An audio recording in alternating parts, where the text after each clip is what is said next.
The first one we're going to look at on free body diagrams is going to be a lemon accelerating to the ground. Remember, guys, when we're talking about free body diagrams, that's a measurement of the force on all of these objects. And if it's a constant speed, then the arrows and things are going to be the same. So let's look right here. Lemon accelerating to the ground. The first thing we want to do is draw a box. That's going to represent our lemon, and because it's accelerating down, the pull of gravity is pulling it down. So this arrow is going to be longer. Label that the force of gravity. But we also have air resistance, and we're going to label that F of air. And that's what that would look like. Notice the gravity is much longer than the air because that lets us know it's going downward at an acceleration, not at a constant velocity. But let's look at a body sitting on a chair. That one's not moving, so there's no motion. That one's going to be a constant or the same. So it would look something like this. We have our body. We always have gravity pulling it down because it's on the earth, right? And because it's not moving, this arrow right here is going to be the same length.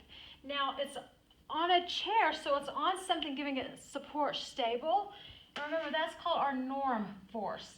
So that would look like this with both arrows being the same. Okay, now let's step right over here.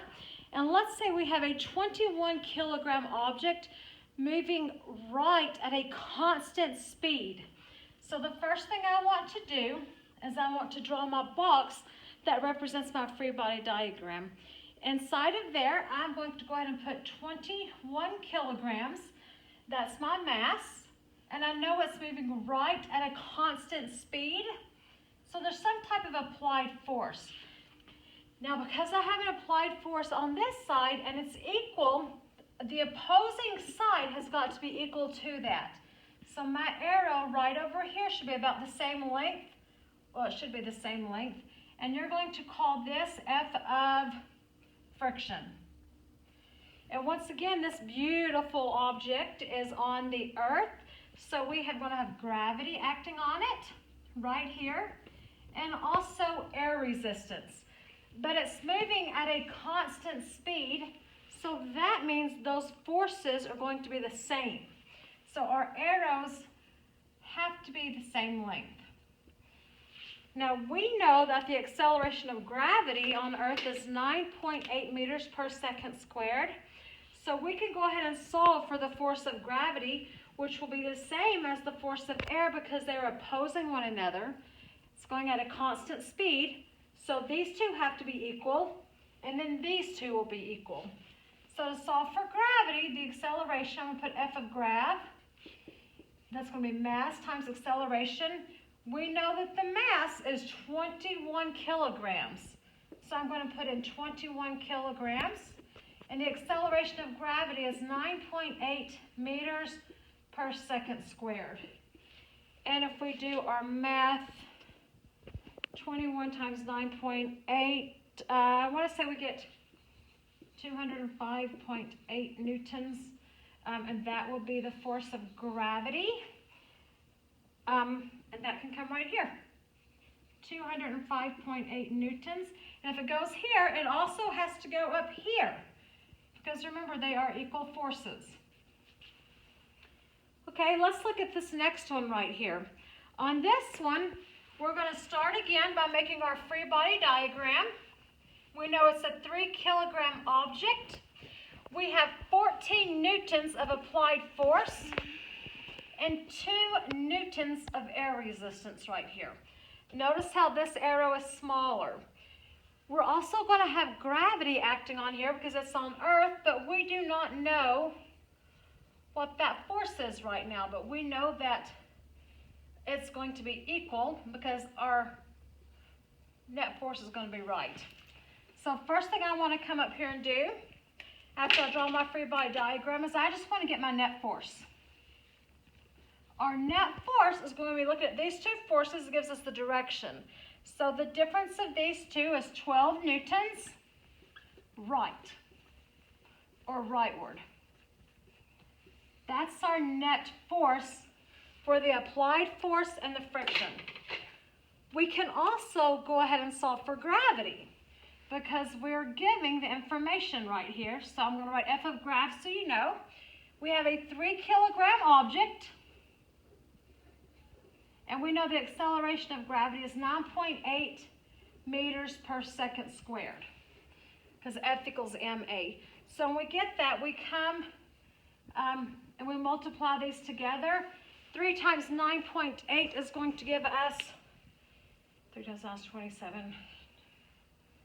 This might not be right, guys. I don't know.